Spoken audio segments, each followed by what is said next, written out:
Bonjour à tous. Alors aujourd'hui, nous allons faire, c'est quel labo? Labo 10. Le labo 10. Alors, tout d'abord, on va brancher les bobines électriques avec le générateur. On les branche en série. Si vous ne savez pas faire un branchement en série, vous êtes dans la merde pour l'examen, honnêtement. Tac. Ils sont durs les câbles. Ouais. Bref, après branchement, on fera gaffe à ne pas dépasser les 5 ampères. On va faire attention. Alors pour la première manipulation, ce qu'on va faire est simple. On met la sonde ici. La sonde qui est reliée à.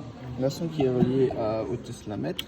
À savoir que le teslamètre, si vous voulez, ça prend les volts ici, donc ça prend les 10 volts. Et ça fait déjà la formule dans la machine, la formule qu'on a vue au cours, pour les mettre en milli-tesla. Attention, quand vous allumez avant de commencer, bien mettre à 0. Ici on l'a déjà fait, mais vous mettez à 0, donc BX et BZ. Donc pour la manipulation 1, on allume le circuit. Avant tout, vérifiez avec votre boussole si le circuit il est dans le bon sens, si vous avez bien fait vos branchements. Ici c'est bon, le circuit, le champ magnétique, pardon. Le champ magnétique, pardon, est dans le bon sens.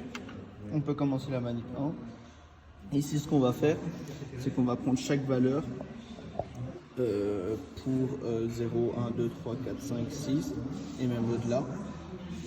À savoir que la valeur en 0 et en 6,25 vont être les mêmes. Et le champ magnétique va donc faire un truc comme ça. Donc si vous mettez les points dans un graphe, vous allez avoir un graphe qui fait comme... Attends, je vais retirer. Dans la sonde, c'est ici qu'on mesure essentiellement. Donc vous devez bien à chaque fois mettre en 0, en 1 ici. La petite truc là, je sais pas comment ça s'appelle. Donc manip 1, vous mesurez, vous repartez en graphique. Le graphique est comme ça. Par contre, si vous pouvez travailler comme ça, nous on l'a fait. Travailler en 12,5. Pareil, vous prenez la sonde, donc en 2R, vous prenez la sonde, vous faites les calculs, et du coup à ce moment-là, on aura un truc comme ça pour le champ magnétique. Le champ magnétique sera comme ça. Encore une fois, vous le verrez si vous reportez tout sur Excel.